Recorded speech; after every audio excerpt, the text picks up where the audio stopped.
예, 오늘도 많이 오셨습니다. 제가 조금 수업을 늦게 맞춰서 뛰어오는 것 같아서 조금 늦었습니다. 죄송합니다. 자, 지난 시간까지 저희들은 신라 말기까지 한번 이렇게 여행을 했고요. 오늘 아마 그 신라 말기 이제 혼란상인데 일종의 혼란상과 또 더불어 고려가 어떤 과정을 통해서 건국이 되는지 그 과정을 두 사람의 제목은 저희들 혁명가 이렇게 달았는데요. 항상 난세에는 영웅이 나타난다고 이렇게 표현을 하죠. 지금 저희들이 평화롭습니까? 난세는 어떻습니까?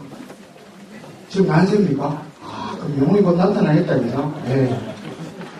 어쨌거나, 한, 10세기죠. 900년대니까 10세기 이 지점에 신라가 이제 통일신라가 멸망하는 과정이 저는 잘 모르겠습니다만 그 중에서 가장 컸던 게 이 신분 제도의 해체가 아니었던 골품 제도였죠. 골품 제도. 골품 제도의 가장 또 강한 피해자였던 이 군대가 오늘 또 혁명가의 한 사람 주인공이고 또 한 사람은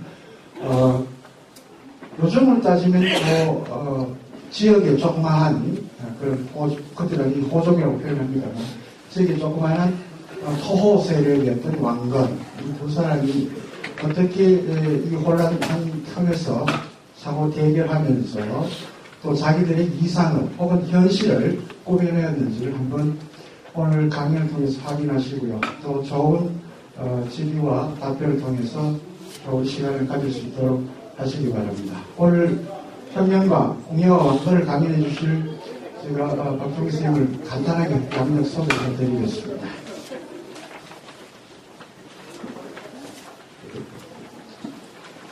서울대학교 국사학과를 졸업하셨고요. 서울대학교 대학원에서 석사 및 박사학위를 취득하셨습니다.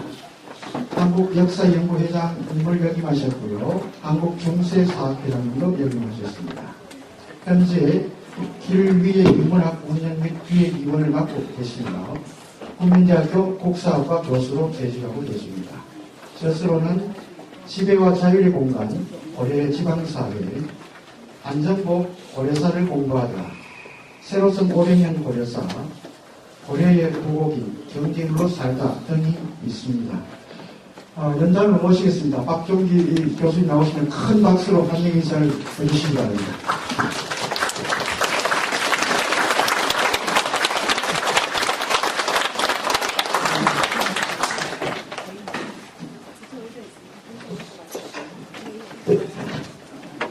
여러분, 대단히 감사합니다. 이렇게 멀리까지 제 강의를 요청해 주셨고 우선에 백성균 원장님을 위해서 감사합니다. 저희들은 가르치는 입장이랄까 이 어떤 역사 대중화라는 것은 대단히 중요한 모습으로 삼기 때문에 어디든지 필요하면 가서 이 역사를 같이 공유하는 것을 저는 대단히 하나의 중요한 학문적인 목표로 삼고 있습니다.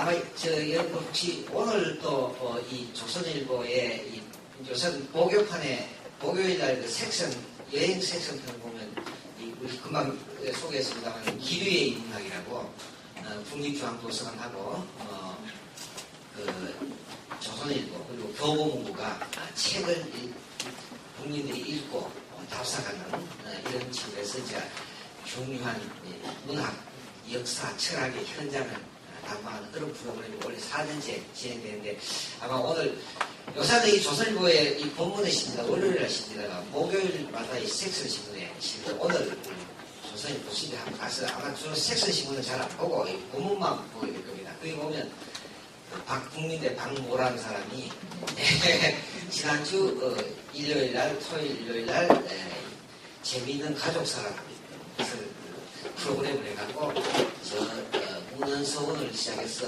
서천 무량사 그리고 해미 갔다 왔다 그런 프로그램을 있을 겁니다. 저는 항상 이 역사라는 것이 저 역사 교수가 지금 법인 전대보이죠. 오래 했습니다. 30년 넘게 했으면 오래 했지 않습니까? 그죠? 이 논문을 제가 썼습니다. 논문을 쓰면 이 논문은요, 사실은 또 학자분 반드시 논문을 쓰면 내 논문이라는 건 자기가 연구한 걸 새로운 걸 찾아내는 거니까 그러니까 이 논문은 이런 사람은 3, 40년도 제대로 안 됩니다. 그것도 항상 이런 것이 아니라 내가 어떤 연구를 하거나 필요할 때 찾아보는 거예요. 그래서 저는 이 연구가 여러분도 혹시 알지만 좀 전에 이 책, 시계 고려의 부곡인 하듯이 이 향소 부곡 이게 아마 교과서에서 천인 집단 이렇게 되어 있는데 저는 이게 양인 집단이다 이렇게 얘기하고 지금은 교과서에 양인 집단이다만 이걸 한 20년 석사 박사까지 받았지만은 별로 모릅니다. 그런데 저는 오히려 이 500년 고려사 이렇게 하면 더 많이 알려져 있습니다. 제가 이 20년 동안 박사를 쓰고 한 이 부곡 연구는 지금도 천부가 안 나갔습니다.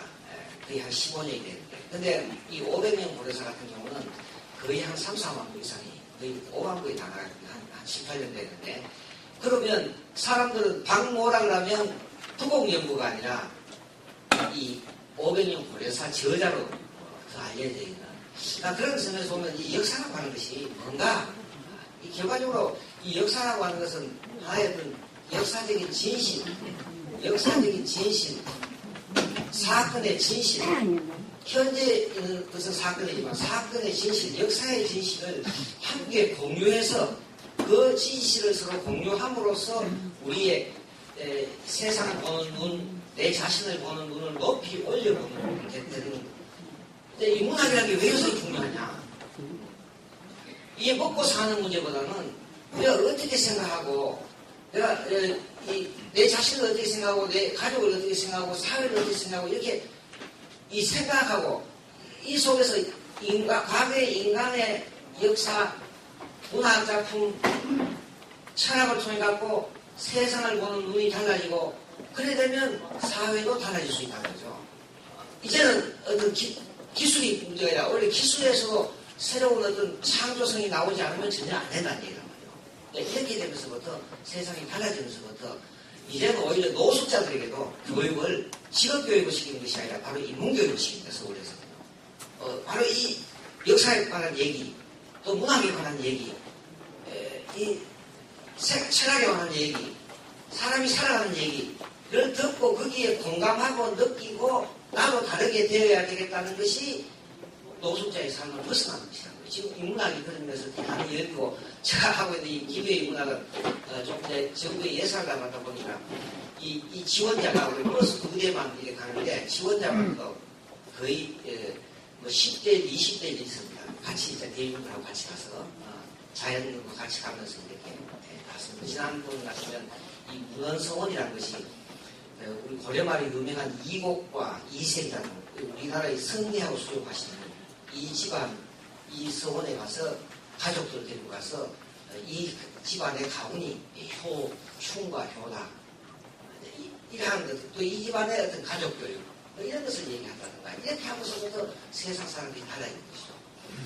그런 점에서 보면 여러분들도 나 항상 그럽니다만 지금 이게 비슷하게 제가 항상 이제 국립중앙박물관에도 한국사 박물관 도시인데 이 무대가 아주 비슷합니다. 이 붉은 지금 카페트보다 의자 색깔이 이제 붉은 색깔이고 여기 앉아 계신 분이 국립중앙박물관하고 너무 유사한데 저는 항상 여기 서면 그때 그서는 이 KBS도 월요일날 가요 무대 저녁에 서 있는 느낌을 받는데 여기도 이제 이 가요 무대도 보면 이 자석들이 붉은 금강으로 되어 있는데 그런 기분이 그거 가요 무대보다 좀 적습니다.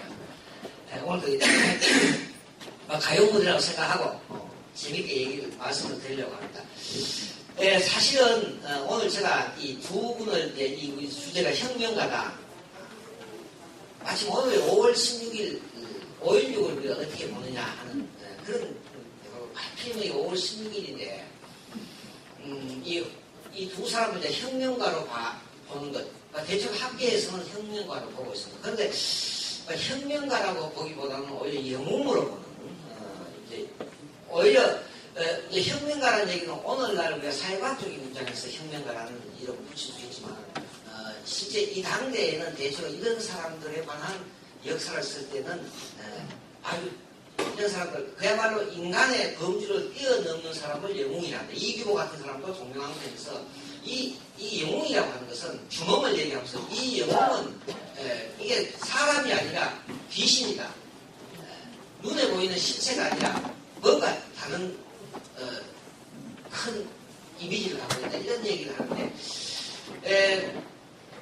오늘 이 자료를 보입니다만은 여러분들은 어떻게 저는 이제 이 고려사를 전공하면은 오히려 저는 이 세 사람 여기 외에 이 견훤까지 포함해서 이 세 사람을 같이 비교해도 무방하리라고 생각합니다. 여기 제가 나눠준 자료에 보면 이 두 사람의 생애를 여기에 제가 정리하고 있습니다. 주로 이제 이 궁예와 왕거입니다. 대체로 이 왕거는 궁예는 태어난 날짜를 모릅니다. 횟수를 모릅니다. 그렇기 때문에 정확하게 모르지만 왕거는 67세까지 살았던 비교적 장수한 쪽이죠. 고려 국왕들 평균 나이가 한 44세가 되는데 왕건은 67세는 비교적 장수했고 실제 제가 이제 고려시대 이 사람들이 얼마나 오래 살았느냐 하는 것은 현재 남아있는 기록이 많이 없는데 고려 때는 이 사람이 죽으면요 이거 비석을 바깥에서 오는 것은 국왕의 허가를 받는 선임들이나 보성들 국사나 왕사 정도가 그렇고 보통 사람들은 다 비석을 작게 만들어 갖고 이걸 무덤하고 묘하고 같이 였습니다. 요걸 묘지명이라고 하는데 현재 이게 한 380개가 지금 우리가 확보가 이 묘지명 직접 실물은 한 200개 정도밖에 안 되고 문집에 남기는 기록까지 합치면 한 380개가 되고 그 가운데 생골년이 태어난 해와 죽은 해가 확인되는 묘지명이 한 220개가 됩니다. 그럼 고려시대 사람들이 이거는 평균 수명은 아니죠. 평균 수명이라는 것은 태어나서부터 죽을 때까지 어릴 때 유아 사망까지 다 포함해서 평균 수명이 되는 것이고 이 묘지명 같이 이 사람이 정확하게 왕건같이 877년에 태어나서 943년에 죽었다는 정확하게 사망 나이를 정확하게 알 수 있는 것이죠. 이 왕건의 사망 나이는 67세가 됩니다. 그러면 실제 고려시대도 이 관료들 가운데서 사망 나이를 따지면 대체로 이 왕건과 같이 6세, 7세, 63세 이렇게 됩니다. 그러니까 이제 살아남은 사람들은 사망 나이가 왕같이 67세지만 왕건과 같이 태어났던 사람 가운데 일찍 어릴 때 죽은 사람까지 다 포함해서 평균 점수를 매기니까 평균 나이가 고려시대 평균 나이가 38세 된대. 일단 우리가 어릴 때 유아 사망을 벗어나고 나면 거의 이렇게 사는 경우가 많습니다. 근데 고려의 경우에는 국왕들은 그래서 관료들은 대충 63세에서 64세 정도까지 삽니다. 일단 어릴 때 그 병을 얻고 나면 대충 63세, 64세. 그걸 보면 지금하고도 지금은 이제 우리 80세 갑자기 늘었지만은 예전에 우리가 한 70안 안 됐죠. 한 10년 전만 하더라도 그렇게 사는데 고려의 국왕들은 특별히 건칭원이라는 걸 하기 때문에 상대적으로 이제 이 사망 나이가 44세 정도 되는데 여기 한번 봅시다. 이 궁예가 여기에 처음으로 역사에 등장한 것은 891년입니다. 여기 891년에 궁예가 지금 안성 죽산의 이 기원이라는 사람에게 투신을 하는 거예요. 그러면 궁예는 891년에 이 역사 무대에 등장해갖고 그 다음 이 사람이 고려를 건국하는 게 정확하게 이 사람은 건국 이름 고려입니다. 똑같습니다. 고려를 공부했는데 이걸 그냥 상궁유사를 쓴 이련이라는 스님이 있죠. 이련이라는 스님이 이 사람은 이 상궁유사를 쓴 것은 1280년 되니까 나중에 한 300년 후에 현재 자기가 살고 있는 것도 고려가 되니까 이걸 구별하기 위해서 후고려라고 상궁유사에 쓴 거예요. 그래서 이걸 갖다 후고려 이렇게 쓰는 거지 원래 정식 국명은 고려예요. 여기서 901년에 나라를 뒀으니까 궁예는 역사 무대에 등장한 지 10년 만에 이 나라를 세웠다고 해요. 10년 만에. 그런데 이 왕건은 877년에 태어났지만은 여러분도 아시다시피 여기 보면 896년 왕건은 20살 때 아버지 손에 이끌려갖고 궁예에게 기순해서 이때 뭐라고 하냐면 제가 보기에는 이 세상에 제일 킹메이커, 우리나라에서 요새 킹메이커라는 얘기를 많이 하거든요. 대통령 선거에 지금 킹메이커라는 얘기를 많이 하는데 뭐 킹메이커 하면 얼마 전에 작고했던 이쪽 출신 김모라는 유명한 킹메이커로 알려져 있습니다만, 저는 우리 역사에서 그야말로 저는 이 왕건이라는 사람은 완전히 요새 말로 하면 만들어진 국왕이라고 할까, 이 집안이 철저하게 관리를 해서 만든 사람이 바로 이 왕건이다. 이 왕건은 대단히 잘 사는 집안이고, 요새 같으면 거의 거의 재벌에 나갔다가 바다상인, 해상 출신. 여러분, 우리 조선시대 500년 살면서부터 조선정부는 해금 정치였습니다. 바다 바깥, 백리 밖을 못 나가게 합니다. 그래서 이 농업을 주로 합니다만, 고려와 통일신라 때는 이 당나라라는 나라가 국제무역으로 상당히 승인을 합니다. 그러면서부터 이 해상무역이 중국 산동반도 쪽으로 해서 저 요동반도로 해서 이 서해안 쪽을 타고 이 서해안 타고 들어가서 목포 앞바다를 해서 일본으로 가는 거예요. 그러면 이 한반도가 아주 이 길목이, 무역의 길목이 되는 거예요. 그 사이에 우리나라가 세계 10대 무역국이라고 하는데, 그거는 우리가 스마트폰이나 자동차나 조선이 세계에 그만한 생산량이 있기 때문에 10대 무역국이 되는 거예요. 그런데 우리하고 전혀 상응이 나는 홍콩이나 싱가포르는 그런 생산량이 아무도 없어요. 그런데도 수출액이 우리나라가 아니에요. 왜 그런가? 요거는 홍콩이나 싱가포르는 저 서방세계와 동방세계가 무역을 하는 아주 딱 길목에 있어요. 중개무역. 그러면 여기 있는 물건을 받아가지고 저걸 주고 세금을 받는 이 중개무역으로서도 싱가포르나 홍콩은 이 대한민국보다 훨씬 더 많은 소득을 올리고 있다. 고려는 이런 조선왕조하고 다르게 이 장사, 이 소위 해안국가들에서 태어났습니다. 바로 이 골목에 지금 요새 여러분들 발굴 나오지만 지금 우리가 저 목포에 가면 뭐 신안 해안유물 박물 가게 보면 원나라 선박이 나와가 거기서 엄청난 물건이 나왔죠. 근데 지금도 발굴 중입니다. 저도 작년에도 가봤습니다만 이 태안에 가면 마도에 가면 지금 이 고려 선박이 나오는데 여기에서 젓갈총도 나오고, 놀랍게는 고려시대에는 석탄이 없다고 생각했는데 이 석탄까지 나왔어요. 석탄까지. 이렇게 이제 바로 나오나 봐요. 고려는 이렇게 무역이 상당히 승리했어요. 근데 당나라 송나라 다르니까. 그럼 이 왕건 집안은 장고국, 왕건의 할아버지 정도면 장고국하고 비슷한 거예요. 한 850년 되면. 이 집안이 장사꾼 집안으로 엄청난 부를 합니다. 그러니까 이 집안에서는 이 왕건을 아예 요새 말하면 이 대권 주자로 키운 사람이에요. 이때도 보면 요 896년에 아버지 손에 이끌려 20살짜리 왕건이가 아버지 손에 이끌려갖고 궁예에게 온 거예요. 그때 이 아버지 왕룡이 무슨 얘기를 하냐면, 대왕이시여, 만약에 이 아주 부추기는 거예요. 당신이 요새 말하면 한반도뿐만 아니라 저 있는 조선, 과거에 고조선에 있었던 만주, 숙신, 저 만주 지역의 숙신, 부여, 이 진안, 내 왕이 되시려고 한다면 이 송악산이 대단히 길지니까 이 송악에 이 수를 옮기시고 도읍을 옮기시고 우리 아들을 송악 성주로 만들어 주시면 당신은 천하에 이 조선 부여 숙신의 왕이 되십니다. 이렇게 얘기하고 나서 하니까 결국 왕건이가 20살짜리가 송악 성주가 된 거예요.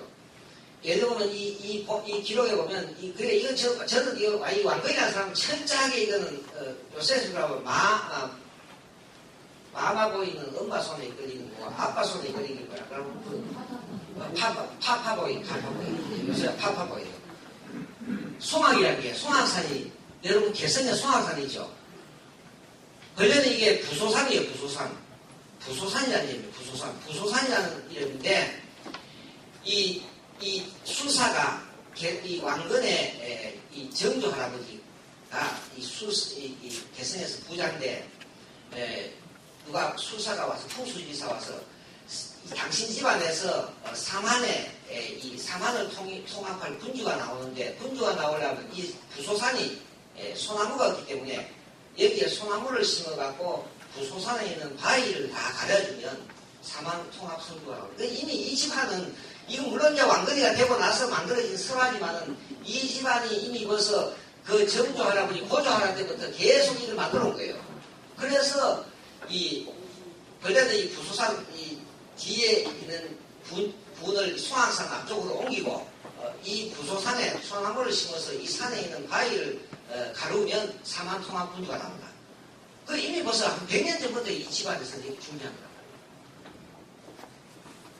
이렇게 해서 도선이라는 형사가 또 왔다고. 도선이라는 사람, 여러분 유명한 풍수지리사입니다. 그죠? 왕건이가 가장 많이 인용한 태조 훈요 10조에도 도선이가 나오는데 도선이가 와서 어느 날 앞을 지나가면서 여기에 말이지 이 삼을 심어 삼배를 만드는 삼을 심으니까 여기에 삼배를 심어서 될 것이 아니라 여기는 기장을 심어야 된다. 기장이 이제 한자로 제자가 됩니다.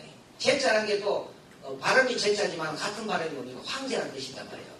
이 기장을 심어야 될, 재를 심어야 될 곳에 삼을 심고 있느냐 하고는 지나가니까 이 부인이 왕건의 어머니 덕분은 남자댁에서 뛰어가서 모셔와갖고 이 도선이가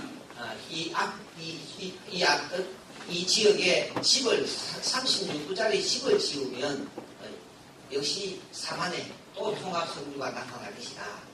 그렇게 해서 그러고 그 아들이 태어나면 글을 주라, 비서를 주라.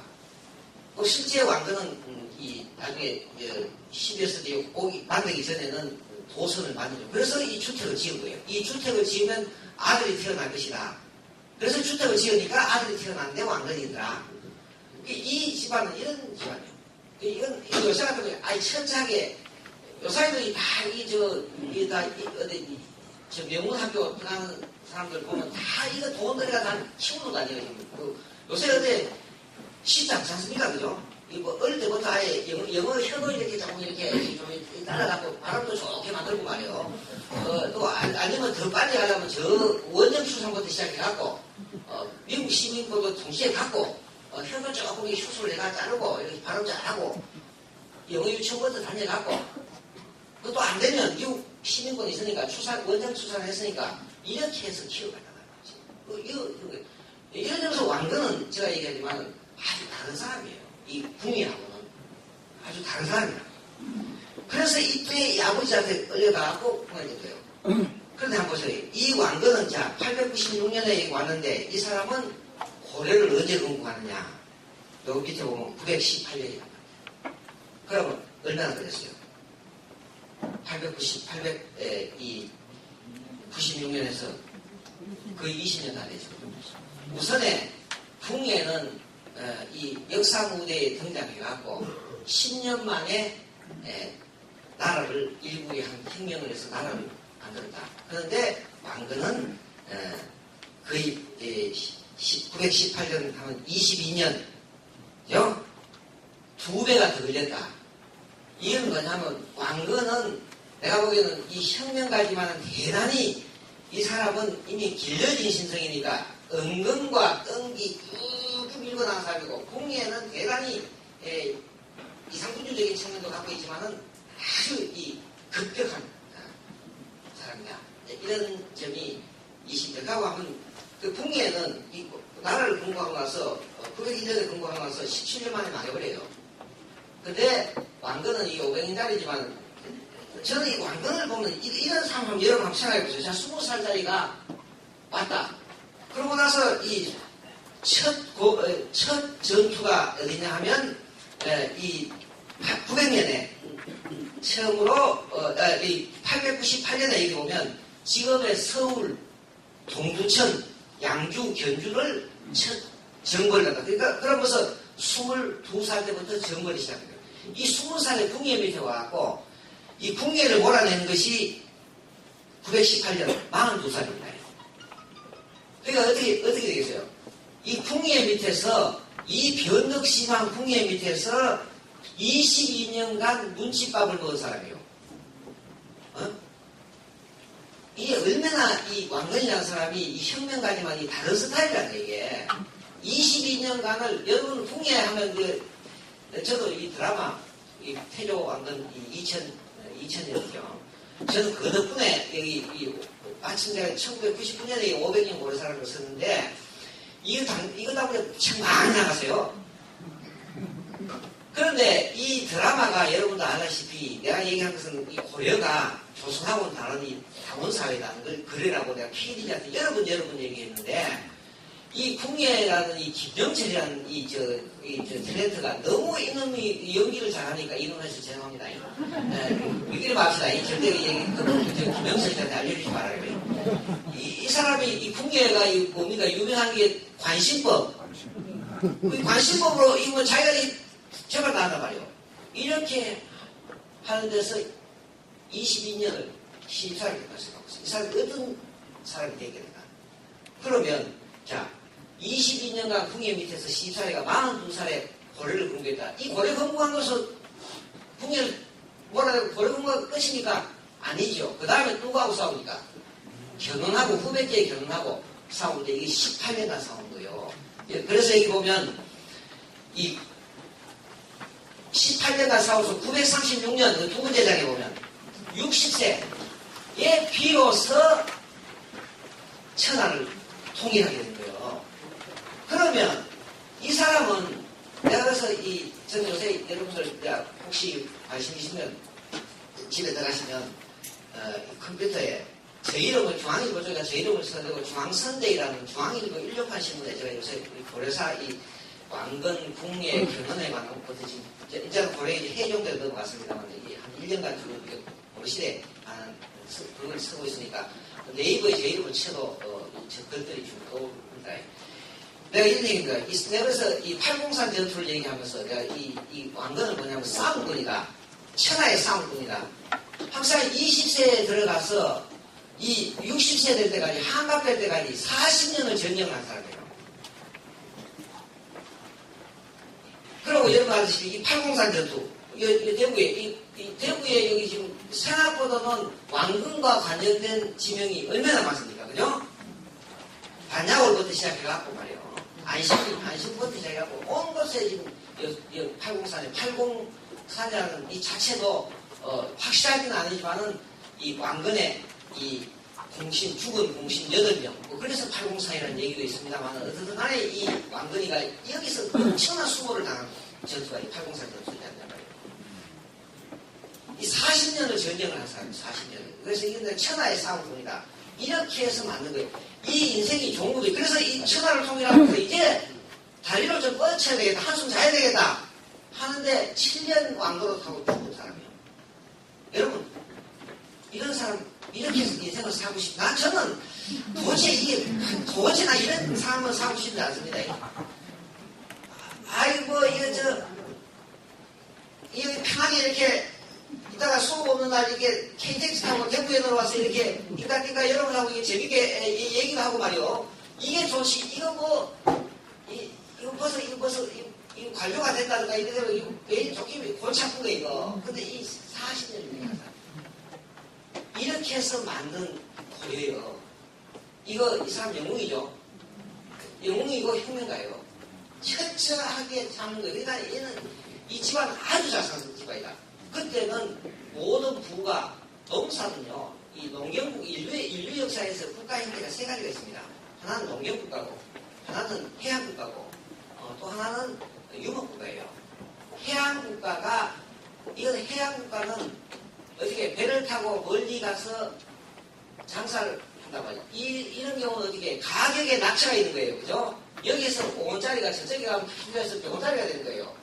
엄청난 가격에 낙찰해서 수익을 가지고 그 대신 어떻습니까? 이 풍랑을 만난다든가 이렇게 하면 엄청나게 손해를 봅니다. 그러다 이 해양국가라는 것은 많은 사람을 만들어 멀리 있는 사람을 이러면 어떻게 돼? 상당히 해방적인 성격이 장사꾼들이 내가 싫다 그래갖고 문 닫아버리고 물 닫아보면 안 되겠죠. 싫어도 만나야 이 장사꾼들은 이런 점에서 보면 개방적인 성격을 하는 고려국가가 아주 개방적인 성격을 하는 거예요. 농경국가는 어디서 한 거예요? 이 집안은 이 바다상인, 바다상인.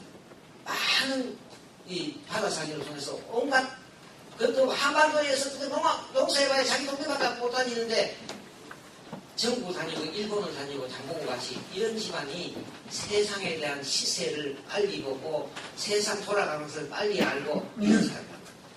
이런 집안에서 벌써 아들 하나를 키우고 있다고 생각합니다.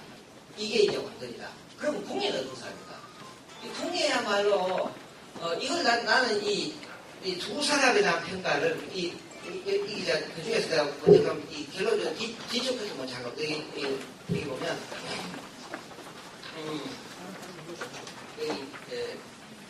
여기 5쪽에 제가 하나 인용을 했습니다. 왕이 여기 보면 궁예가 어떻게 태어나느냐. 왕이 궁중의 사람을 시켜서 궁예를 죽이겠다. 궁예가 태어났는데 이상한 거예요. 벌써 이빨이 났어, 이빨이. 이빨이 났는데, 태어나자마자 이빨이 났는데, 이빨이 두 줄로, 이거 우리 이빨 한 줄이잖아요. 이빨이 두 줄로 해가 났더라. 이건 아주 불길하다, 상스럽다. 그래서 이제 왕이 궁중의 사람을 시켜서 궁예를 죽이게 했다. 포대기에 쌓인 어린 궁예를 처마 아래로 위에서 던졌는데, 유모가 몰래 봤다가 실수해서 손가락으로 눈을 치면서 한쪽 눈이 먹었다. 이 김영철이가 눈이 이렇게 항상 이 사람은 연기를 이걸 한 100회를 태조왕건 드라마가 300회 가운데 200회가 지금 이 김영철이 연기를 끝나 버리고 그게 진짜 왕건은 맨날 나오지 않았어요. 그리고 김영철이가 죽어버리고 궁예가 죽고 나니까 그만 드라마가 시들시들가 시청률이 떨어지가 그만 수독되는 거예요. 사실은 거예요. 지금 그 사람 그래서 하도 드라마에 몰입하다 보니까 시력이 남아있다 그래서 이거 애구는 이거 하다 보니까 이 발휘돼서 그래요. 궁예를 안고 도망가서 힘들게 고생스럽게 기렸다 유모가 16세가 되고 놀기만 하자 유모가 나무랐다. 너는 왜 공부도 안 하느냐? 요새 말로 어머니 속만 새기느냐? 그래서 궁예가 울면서 그렇다면 떠나서 어머니께 걱정을 끼쳐드리지 않겠습니다. 그래서 가서 갈 데 없으니까 절에 불목한 일을 간 거예요. 세라서 중이 되지만 처음에 바로 중식해 줍니까? 안 되죠. 불 떼야 돼. 불을 3년을 떼야 돼. 이렇게 해서 큰 사람이에요. 그러니까 이 궁예를 우리는 이게 신라의 왕족이다. 고귀한 신분들 이렇게 봐서는 이건 아예 처음부터 신라 왕족 아무 관계 없어. 이 사람은 오히려 신라 왕족을 생각하고 이 사람은 경상도를 뿔따고 하는 거야. 그러니까 이 부석사에 가다가 여기 나오죠. 여기 앞에 보면 이게 유명한 얘기인데 참 이걸 갖고 궁예를 얘기하는데 이 892년에 이 사람이 이 영월 울진을 점령하고 이 울진 쪽에서 넘어오면 그러니까 1월산 넘어오면 바로 저 부석사 나온단 말이에요. 여기 신라왕의 화상이 있으니까 칼로 갖고 찔른다. 그래서 이 궁예의 포악성을 얘기하고 이 사람은 안 되는 사람이라지만 내가 보기에는 이 사람을 신라왕족으로 볼 이유는 아무도 없는 거예요. 이거는 신라왕씨라면 아예 포화진 사람이란 말이에요.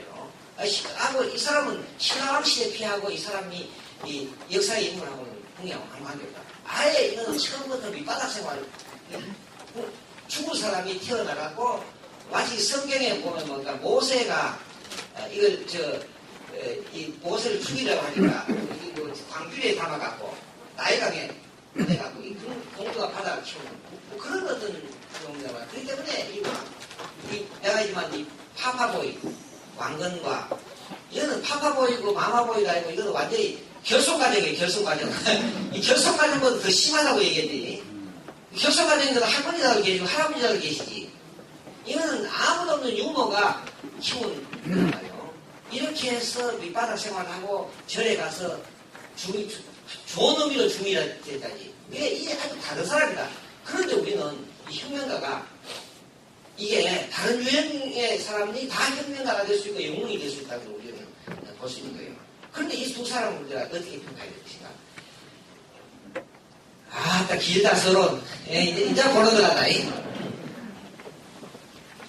이 김구식이라는 사람이 삼국사기를 쓰면서 이 궁예 이 세 사람 이 시대 내가 또 하나 얘기하자면 그런까지 포함해서 이 세 사람에 대한 평가가 있는데 이 세 사람의 평가가 이 김부식이는 이 글을 1145년에 썼어요.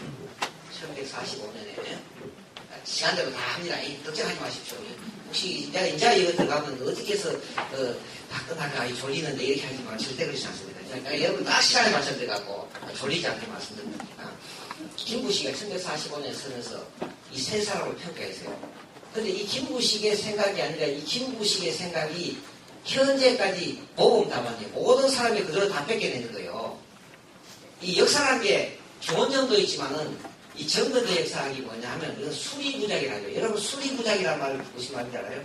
술 앞에 사람이 저한 것을 그대로 받아 적어갖고 부작, 아니불작, 작품, 절대 창작하지 않는다. 수리부작이라는 게 공자의 역사의 서술고치기라고 해요. 그렇기 때문에 한편도 그렇기 때문에 우리가 고려시대 이 김구식이가 쓴 책이 1145년에 삼국시대에 관한 우리나라의 제일 첫 번째 역사예요. 그럼 삼국시대는 저 기원전후부터 시작해서 신라 통일하는 900년까지 역사지만 저걸 왜 우리가 김구식 책을 믿느냐 하면 이게 정근대 시대 역사학이라는 게 수리부작, 공자의 말씀대로 반드시 옛날에 있는 것을 그대로 받아가 적지 거기에 절대 내 생각을 이어갖고 요새 같으면 조작하지 않는다. 수리부작이에요. 그래서 이 김구식의 책인데 이래라 보니까 또 김구식의 이 생각이 이거는 근대시대에 들어와서도 그대로 지금 받아들인 거예요. 이거 보시면 김구식 말이냐. 신라는 그 운이 다해서 도의가 땅에 떨어지자 온갖 도적놈들이라는 게 더 정확하게 표현하면 도적놈들이 고성도치의 틀과 같이 일어났다. 이건 뭐냐면 이거 조금 번역이 좀 잘못됐는데 고성도치 틀이 얼마나 많습니까? 고성도치 틀만큼이나 많은 도적들이 일어났다. 제가 보기에는 이 호적이라고 하는 것이 대체로 이 한반도에 1000집단 내지는 1500집단이 있었다. 한반도에 그 한 1500, 요새 같으면 엄면 단위, 군 단위 내는 최소한 여러분들 유럽에 여행을 가보십시오. 지역에 보는 게 교회, 성당. 그 다음에 또 조금 나가면 계속 이 캐슬, 성을 봐야 돼요, 성을. 그런 작은 성들이 우리 고려시대 때 이 신라 말에 891년 내기 진성리 왕경이 889년에 전국에 도적이 봉기했다. 이때요. 전국에 한 1000여 집단의 도적들이 있다고 생각합니다. 그 중에 도적놈들 중에서 제일 큰 도적놈이 이 풍예고 왕건이다. 기원이고 양길이고 온갖 도적놈들이 다 있는 거예요. 그러니까 그걸 고성토지틀 같이 말한다. 그 중에 심한 놈이 놈자자니까 뭐 괜찮지만 어른들 계시지만 자자가 놈자자예요. 그러니까 이제 심한 자가 심한 놈이 궁예와 견인 두 사람이다. 도적 중에 제일 큰 도적이라고 보고요. 궁예는 신라 왕자이면서 신라를 원수로 여기고 반란을 일으켰다. 이게 이제 문제예요. 궁예는 자기는 신라 왕왕이어서 이거 완전히 밑바닥부터 생각하는 건데 이 신라 왕자라는 것을 신라의 왕족의 피를 받았다는 걸 갖고 이렇게 얘기한 거예요. 그래서 소위 이게 충효의 논리란 말이에요. 내가 내 나라에 충성을 해야 된다는 얘기예요. 궁예 입장에서 신라 충성하겠어요. 이 애꾸는까지 되는데 그러고 또 견현은 역시 신라 백성으로 이 상주 사람이죠. 서해안 경비사로 군인으로 갔다가 거기서 혁명을 일으킨다. 신라 사람으로서 신라의 녹을 먹으면서 모반의 마음을 품고 수도 경주를 공격해서 임금과 신하배기를 짐승 죽이듯 풀배듯 얼마나 잔인했다는 얘기고요. 그래서 왕건이가 신라의 구원을 받고 내려가다가 미처 경주에 도착하기 전에 이미 10월 달에 경주를 도륙내고 견훤이 올라오다가 이 팔공사에서 맞는 거예요. 왕건은 완전히 이제 창피를 당해달랄까. 왕건이는 이렇게 해서 전투를 40년 한 사람이에요. 두 사람은 천하에 극악한 사람이다. 궁예는 신하에게 버림받았고, 그렇지 왕건에게 버림받았다. 쿠데타를 당했으니까. 그 다음에 견훤은 아들에게 발을 입었다. 그렇죠. 이 견훤도 막내 아들을 갖다가 왕을 내세우려다가 첫째 아들 신dob이가 아버지를 동생을 죽이고 아버지를 금산사 지금 김해 금산에 있는 금산사에다가 김제에 있는 금산사에다가 배식해 버리잖아요. 마치 이성계가 방석이를 왕위를 내세우려다가 그 이방원이가 가만히 있어요? 쳐버리잖아요. 그거하고 똑같아요. 모두 스스로 자초했다는 거예요. 그래서 이 흉악한 두 사람이 어찌 왕건에게 한가할 수 있겠는가? 그들은 왕건을 위해 백성을 모아줍니다. 그게 결과적으로 뭐냐면 왕건이라는 이 혁명가를 위해서 이 사람들은 조연에 불과하다는 얘기예요. 이걸 이렇게 봐야 될 것인가? 그러면 이제 이렇게 되면 왕건이 최고의 왕건이. 예? 그럼 나머지 궁예하고 이 견훤은 이거는 완전히 신라에 불충하고 백성을 함부로 죽인 아주 포악한 사람으로 걸려져 있는 거예요. 저는 이렇게 봐서는 안 된다는 얘기예요. 이게 이제 이런 것이 유교적인 가치관에서 볼 때 너희는 다 신라 사람이다. 그럼 신라에 충성을 해야 된다. 그럼 혁명이 안 된다지. 신라가 엄청난 지금 모순에 빠져 있는데 진성여왕이 들어서고 이럴 경우에 백성을 위해서 새로운 이상을 제시할 수 있는 것 그게 인간이 살아가는 거고 인간 삶을 발전해가는 원인데 이 김무식이 지금 얘기를 하는 건 그러면 결과적으로 이 김무식이 왕건은 진정한 영웅이고 이 왕건을 위한 조역에 불과하다 이렇게 지금 해석이 되어 있지 않습니까? 그죠? 이걸 다 그런 거예요. 저는 이 우리 역사가 이제 이 유교 사관이라는 것이 대단히 중요한 어떤 도덕적인 가치, 도덕적인 잣대를 높여주는 거예요. 우리도 지금도 이 유교적인 어떤 가치관이라는 것이 좋은 점도 있고 나쁜 점도 있지만 좋은 점이 있다면 이런 사회의 어떤 도덕성을 끼우는 거란 말이에요. 뭐 보통 사람이 엉덩이 한번 쳤다 해서 문제가 될 수 없지만 그 어떤 사람이 또 엉덩이 쳤다가 큰 문제가 되는 거란 말이에요. 이게 우리 사회가 갖고 있는 도덕성이 무슨 말인지 몰라가지고 많은 이상이 지금 잘 모르시는데 모르시는 게 좋은 거예요. 매일 하시는 그 신문 보라고 거의 짜증이 나가고 이런 어떤 유교 상황에서 볼 때 이 궁예와 왕건은 이건 포악한 사람으로 전형적인 천하의 원수라고 그랬죠. 저는 그래 우리 이제 이런 점에서 보면 나는 이 글에서 썼습니다만 일본에도 똑같은 요즘 견훤은 궁예 생년월일 정황이 나옵니다. 견훤은 왕건이보다 10살 더 많습니다.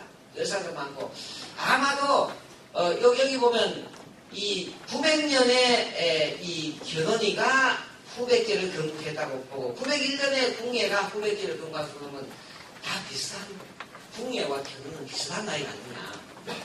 그래 보면 10살 내외 우리 옛날에도 유교에도 그렇죠. 10년 지내면 병견이라 10년 지내면 나이가 10살 이내의 차이는 어깨를 나란히 한다. 어깨 동무 병견 나란히 할 병자 어깨 견자 병견이라는 얘기를 하더라고요. 비슷한 동무입니다. 내가 이제 이걸 내가 다른 책에 그거지만 여기에 얘기했습니다만은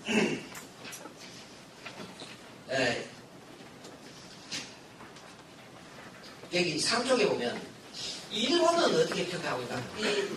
물론 여바데 도요토미 히데요시, 오다 노부나가, 도쿠가와 이에야스 요 세 사람이 일본의 요새 일본의 소설 대망인 이게 다 이 세 사람 일본에서는 하여튼 이 세 사람의 얘기가 소설 장편 소설의 축구의 삼지 같이 이상하게 우리 동양사회에서는 이 3이라고 하는 숫자 상당히 균형과 스타프 3층이 가장 용주씨가 얘기했지만 가장 안정적인 황금 비례가 3층 스타입니다. 그죠? 가장 안정적이다. 근데 이 중국에도 위나라, 오나라, 충나라에 나오는 유비, 조조 이런 상지, 송건, 위오초 요 일본도 요 사람 보세요. 나이 차이가 거의 같아요. 오다 노부나가 나 풍신숙이나 지금 도쿠가와 이에야스가 한 10살 정도 작고 풍신숙이다가 오다하고 같아요. 그래서 일본에는 이걸 아무리 봐도 이 세 사람을 어느 한 사람을 폄하하지 않습니다. 근데 여기 이걸 인용했습니다만 이 결과적으로 마지막에 최고 승리자는 여기 누굽니까? 도쿠가와 이에야스죠, 그죠? 저트마크를 세웠단 말이에요. 그런데 이 패배자라고 하자도 그러면 우리나라의 이 세 영웅 중에서도 마지막에 가서 최고의 승리자가 누굽니까? 왕건이죠. 근데 김무식은 왕건을 최고의 승리자를 보고 이 견훤과 궁예를 몰아준 사람이다.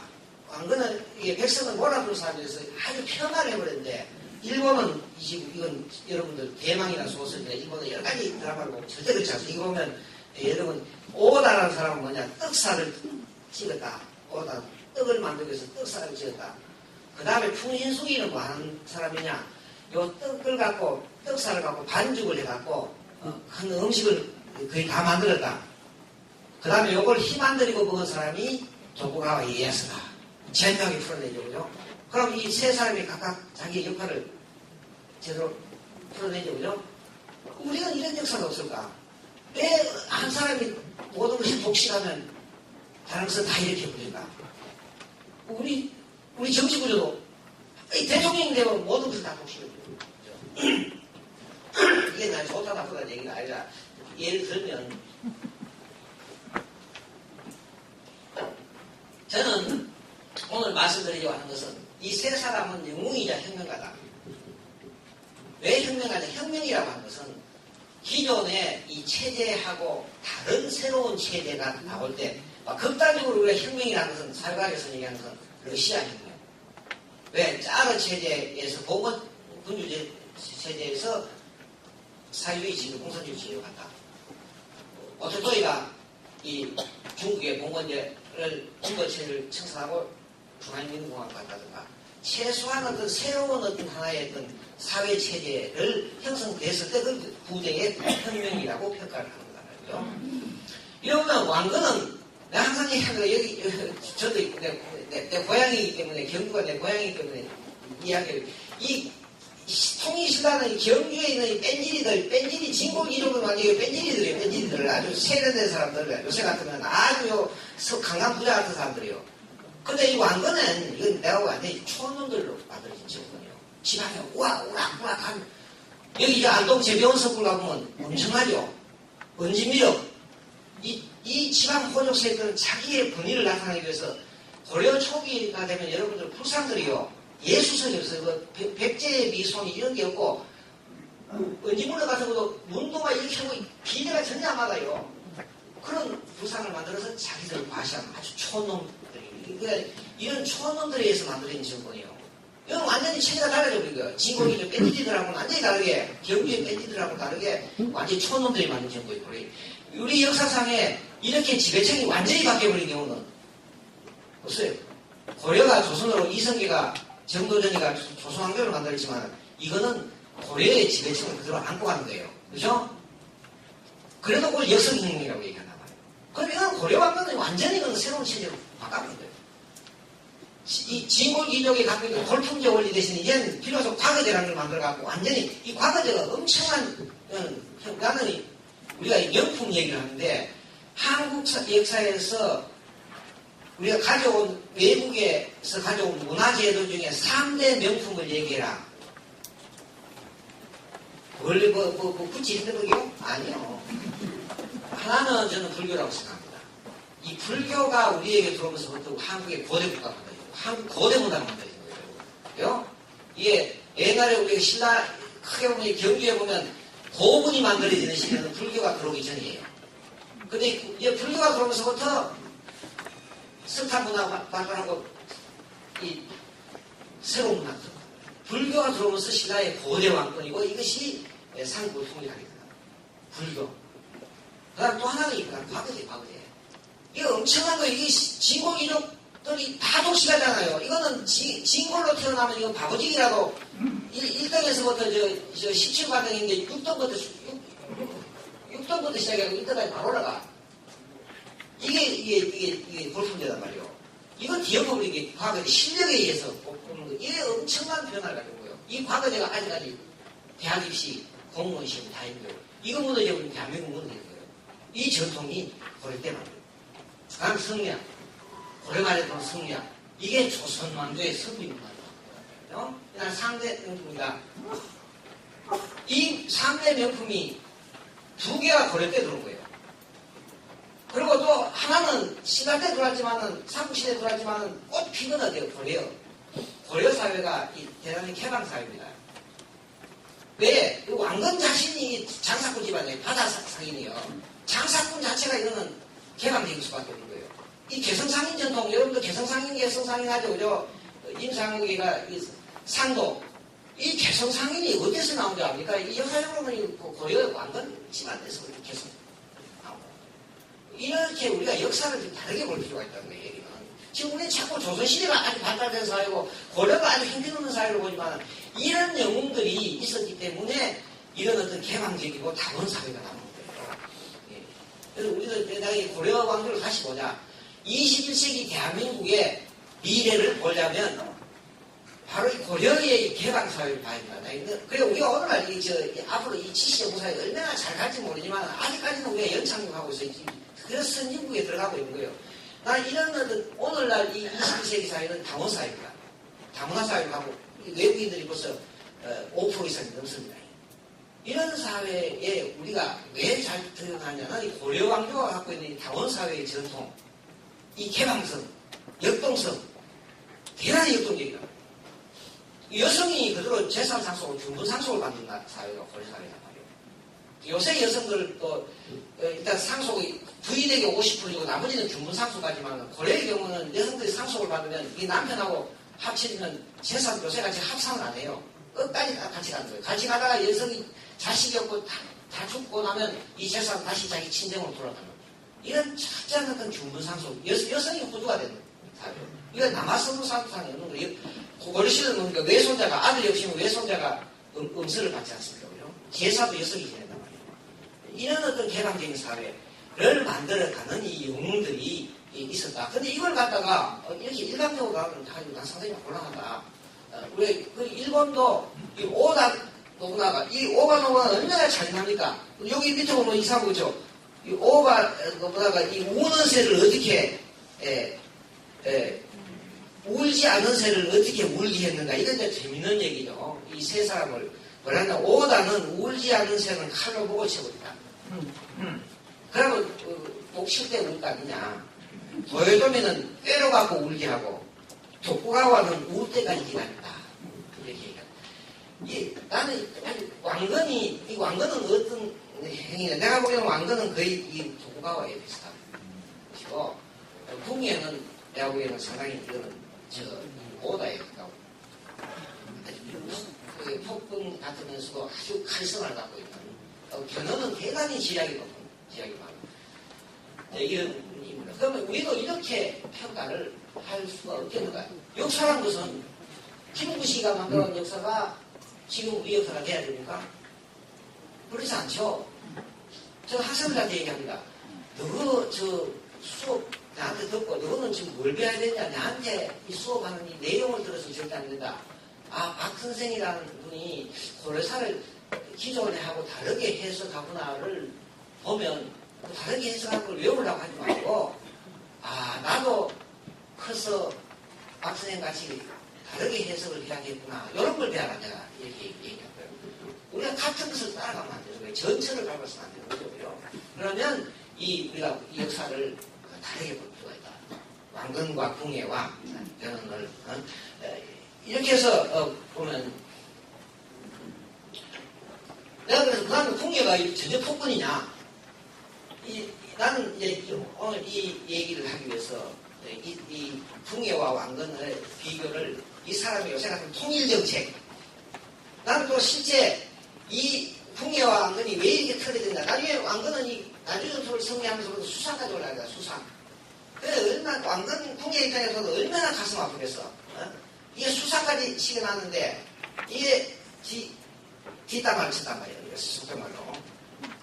그런데 우리가 또 이걸 그렇게 보고서는 안 되지 않느냐. 난 적어도 이 풍예와 왕건이 이제 영웅으로 생각하고 혁명가로 생각한다면 적어도 이 사람이 보는 어떤 이념의 차이가 있었지 않겠느냐. 많이 그렇게 보자면 저는 분명히 이 사람이 사만을 경영하는 통치 철학이 저는 다르다고 생각합니다.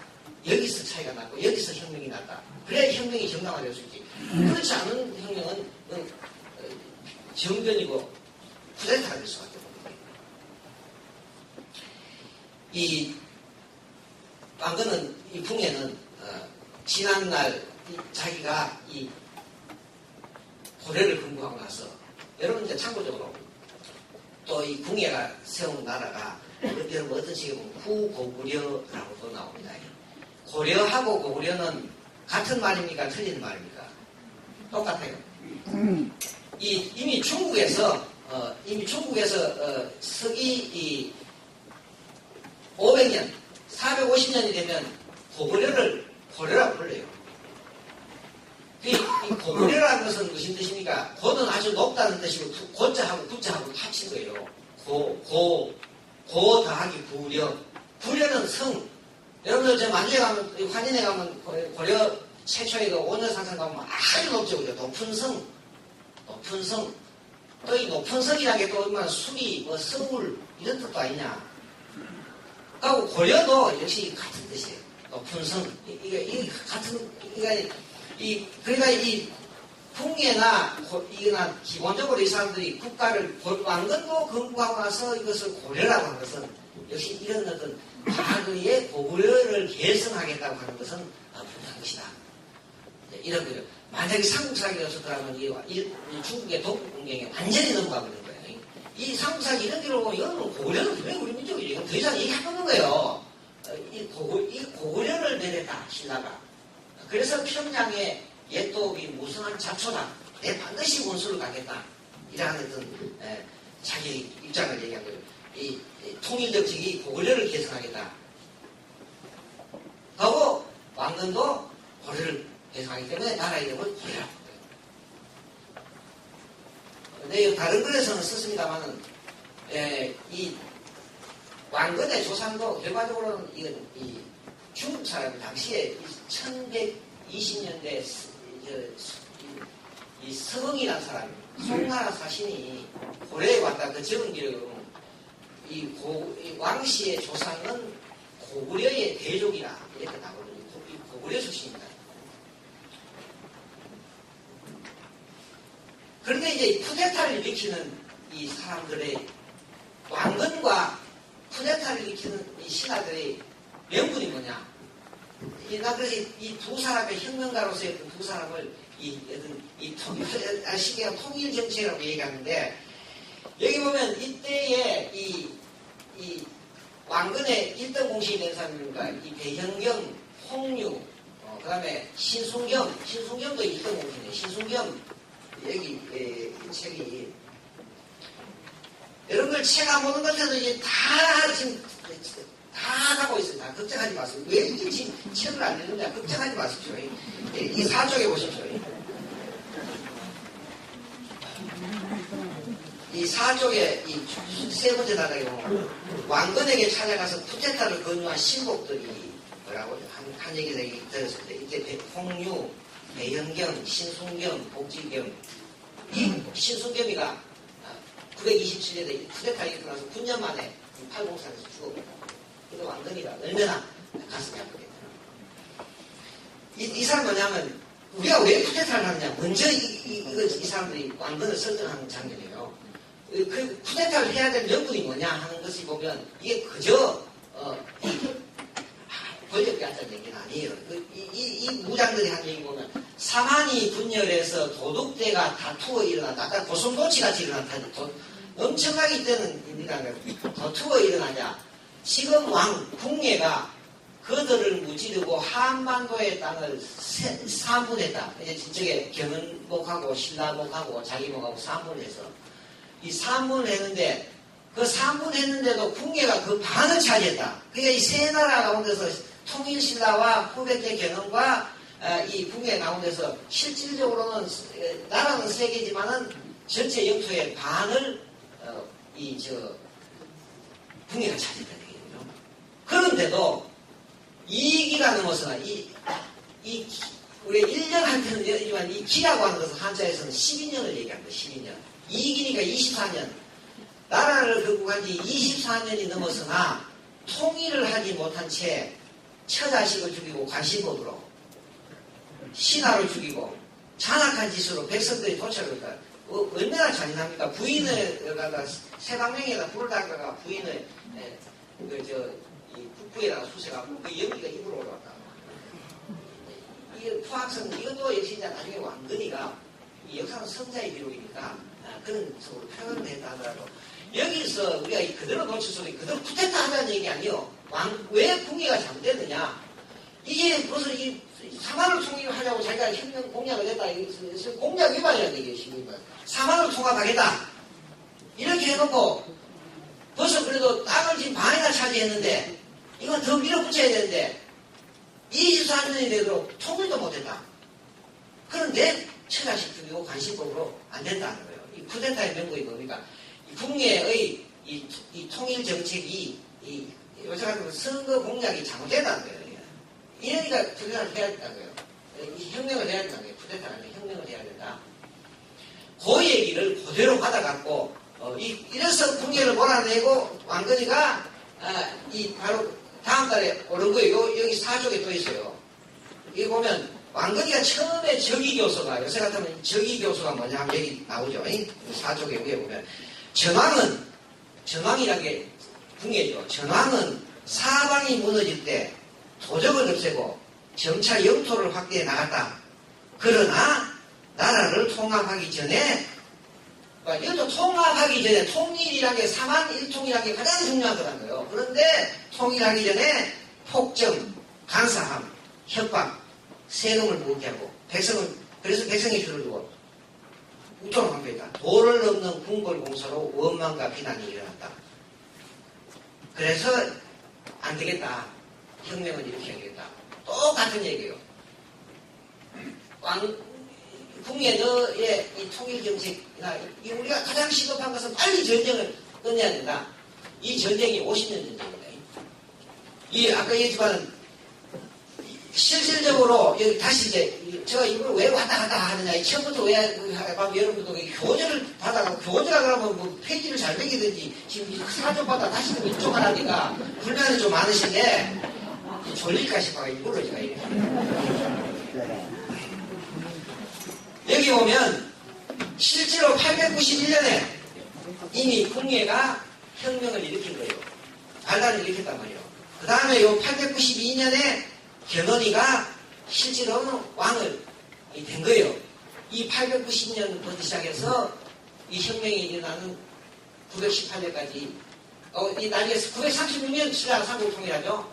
후삼국 통일할 때까지 가면 50년이에요. 50년 전쟁이에요.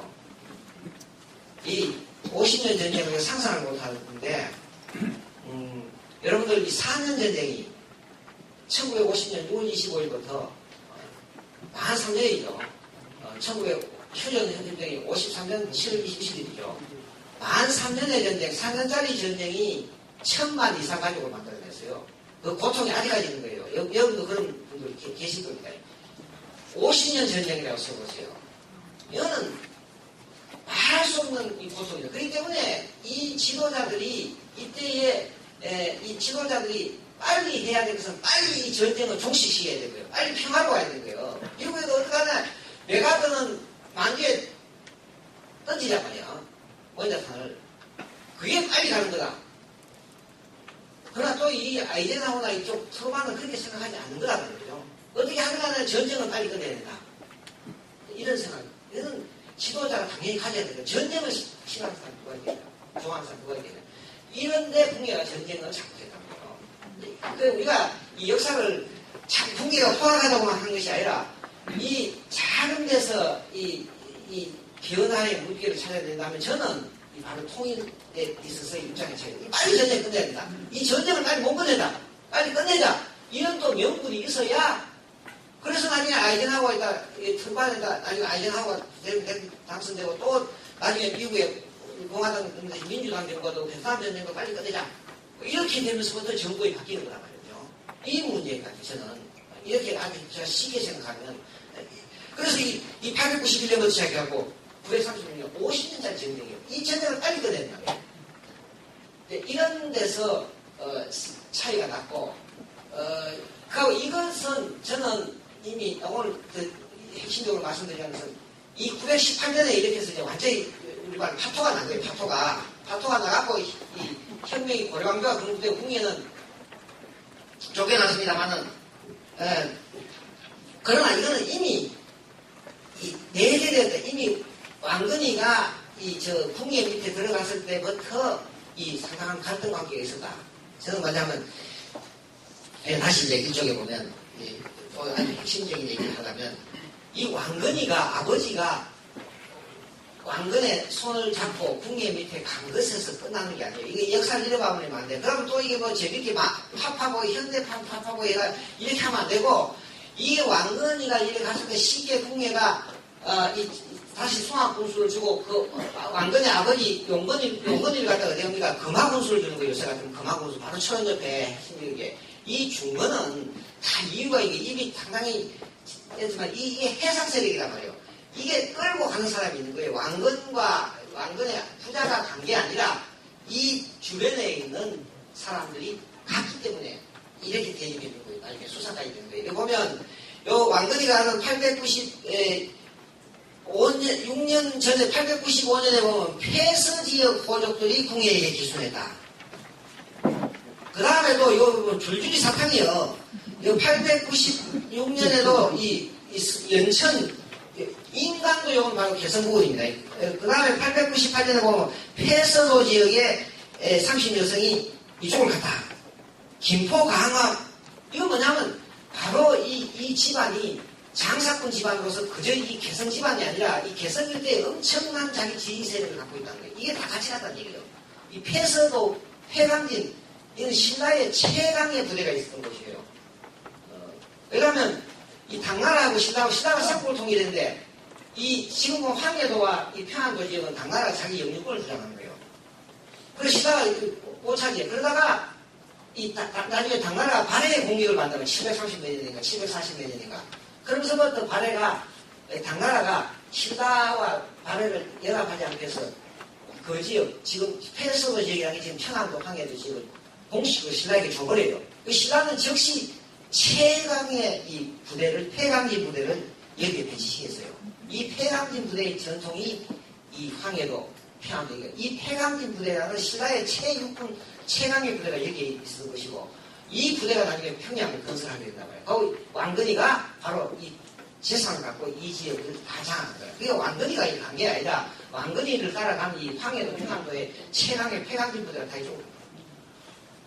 그런 점에서 저는 이 통일정책이 처음에 가만히 보면 이게 풍예가 말이요. 이제 제가 마지막으로 이제 얘기할 거예요. 이제 마지막에 이게 아까 얘기지만 18년짜리 나라예요. 17년짜리 나라잖아요. 나라 이름이 세 번 바뀌어. 이건 또 뭐냐? 우리 한반도에 나라 이름이 많이 있다 하더라도 세 가지 바뀌었죠. 한이라는 걸 부르고 대한민국한테 한자 부르고 사만할때 전통, 그 다음에 조선자 부르는 거, 고조선, 조선시대, 그 다음에 고려, 이 세 개인데, 이거 17년 나라 가지고 풍토가 세 번 바뀌어. 처음에는 고려다, 900년 전에. 하고 이게 3년 만에 마진이라고 바뀌어. 여러분, 교과서에 다 배웠죠? 태봉이냐. 이 나이에 두 개의 이명도 박사가 이렇게 해석을 했습니다. 이렇게 해석합니다. 아니, 두 개의 이명도 박사 얘기가 요새 또 젊은 사람들은 또 시민사학제가 특특부다지만 정확한 해석이라고 생각하고 이거 갖고 우리가 궁예 나라의 성격을 궁예가 왜 저 고려라고 했느냐 아까 얘기했지만 이 왕건이가 가면서 이 황해도 그러니까 신라시대 통일신라시대의 최강의 부대가 있던 게 다 왕건 쪽으로 간 거예요. 이게 궁예 쪽으로 가면 이 원래 궁예도 처음에는 강원도 부대예요. 강원도 요새 같은 경우 강원도 포수들 데리고 있는 강원도 부대, 명주, 강릉, 그 다음에 삼척, 여기 있다가 이 황해도 평안도 부대가 이쪽을 개발하고 있단 말이에요. 엄청나게 크게요. 그러니까 이 궁예가 철원에 있으면서 왜 고구려를 개성한다. 아까 평양이 잡초로 붙였다. 신라가 당나라 군사 힘을 빌어서 고려를 멸망시켰다. 그래서 평양이 잡초로 서겠다. 그래서 나는 고구려를 개성하겠다는 것은 이런 틀림없이 어떤 당시에 자기 지지 기반이 이런 거죠. 자기 지지 기반이 이 왕건을 중심으로 한 황해도 평안도 지역 사람 이 옛날 고구려 군거지 아니거든요. 그러니까 표면으로 고려를 공부한다는 점에서 나라 이름을 고려라고 합니다. 근데 우리 분명히 1년의 삼국유사에는 후고려라고 써놨어요. 그래서 나는 이렇게 본 거. 그런데 이게 904년이 되면 마진으로 바뀌어, 마진. 이 마진에 대한 것을 지금 해석을 못하는데, 제가 찾다 보니까 두 개의 이병도 박사가 이미 일제시대 때 이걸 해석을 해놨어요. 마하진당. 마하진당이 인도의 이 범어예요. 마하진당. 그래서 우리가 진단학교라는 우리 일제시대 때 만든 잡지도 있잖아요. 우리나라를 타는 마하라고 하는 것은 아주 크다. 진단은 뭐야? 동방이야. 진단. 그러니까 대동방국. 궁예가 궁예가 상당히 이상주의자라고 생각하는 것은 처음에는 이 왕건 부자 파파보이뿐만 아니라 그 뒤에 있는 어마어마한 평안도 황해도 있고 고려 최강의 분들을 받아들이면서 고려 계속 이렇게 하다가 그 다음에 궁예는 더 큰 걸 생각해요. 나는 그게 조짐이 바로 요 901년에 궁예가 건국되고 나서 그 다음에 이 궁예는 903년에 이 왕건에게 시켜서 나주 후백제 지역을 이 나주 전투 유명하죠. 동방풍 얘기 나오거든요. 그 드라마에 동방풍. 그리고 그 다음에 4년 이때 되면 이제는 궁예는 이제 고려 개성이라는 것보다는 좀 더 큰 것을 생각하지 않느냐. 네, 여기 보면 이 5쪽에 보면 왜 이게 국뽕 많이 된다면 5쪽 제일 아래 따라가 보면 요 904년이 되면 이때 다시 이제는 궁예는 그전에는 수도가 개성이었어요. 왕건이가 그걸 오라 했어요. 맞죠? 거기에 수도가 철원에서 다시 수도로 개성에 옮겼다가 다시 철원으로 이때 옮깁니다. 이 마하진을 할 때는. 그러고 그때는 청주에 있는 일천호를 이쪽으로 이주시킨다. 그래서 이 청주 사람들이 지금 청주입니다. 지금 청주는 상수변에 맑은 청주가 씁니다만 그때는 푸른 청주가 썼어요. 이 청주 사람들이고 또 공주 사람들이 이때 온다. 그리고 또 이 무렵에 아까 903년에 후백제 근거리를 점령한다. 이 6쪽에도 나오죠. 결국이 청주, 공주, 나주는 옛 백제의 전통이 남아있는 친백제 성향의 도시들. 이 지역이 청주, 나주, 공주가 궁예 밑으로 이제 들어온 거예요. 그리고 또 뭐냐, 상주와 경북 지역도 이때, 상주 지역도 이때 접근합니다. 궁예가. 이 무렵에. 903년, 902년 무렵에. 그래서 옛 백제와 신라 지역으로 영토를 확장하면서 궁예는 특정 국가를 개성하는 통일정책을 벌이고 고구려 신라 백제를 아우르는 통일국가인 대동방국 건설이라는 식으로 바뀌었을지 아닌가. 그러니까 이 궁예가 처음에 이 고려를 건국한 901년 당시에는 이 폐강진 도래를 끌어안으면서부터 왕건을 끌어안으면서부터 고구려 개성을 내세우다가 정차 영역을 확장해갖고 나주를 점령하고 청주 지역을 확장하고 이 공주, 경북, 상주 지역을 점령하면서부터 이제는 고구려 개성을 했다가는 자기의 지지 세력에게 상당한 어떤 지지 기반이 요새 같으면 옛날에는 보수는 보수 따로 하고 이게 이 진보는 진보 따로 하는데 이제는 이 복지부제가 중요하니까 보수는 진보는 전부 다 경제민주화를 해야 지지표를 받을 수 있다. 어떤 이념이라면서 그런 측면을 갖고 있는 거란 말이에요. 현실적으로 정신은 현실이잖아요. 현대가 보기에는 경제민주화. 그러니까 이 새누리당도 경제민주화. 오히려 경제민주화 내용이 더 분명하고 그러니까 이 지지표가 와버린다. 마찬가지로 궁예도 이제는 자꾸 영역이 확장되니까 이제는 고려 이거는 좀 더 넓혀서 대동하고 이럴 때 이 왕건의 생각은 어떻겠습니까? 이거는 그야말로 사기다. 이렇게 여기에서 갈등이 생기죠. 나라 이름으로. 그러다가 이게 911년이 되면 태봉이에요. 태봉. 이 태봉이라고 하는 것도 두 개의 이명로 선생님이 해석을 이렇게 합니다. 태라고 하는 것은 이 주역에 보면 상하가 서로 화합하고 천지가 서로 교접해서 세우는 물건을 낳는다. 봉은 뭐예요? 영토. 이제는 이 화합하는 사상.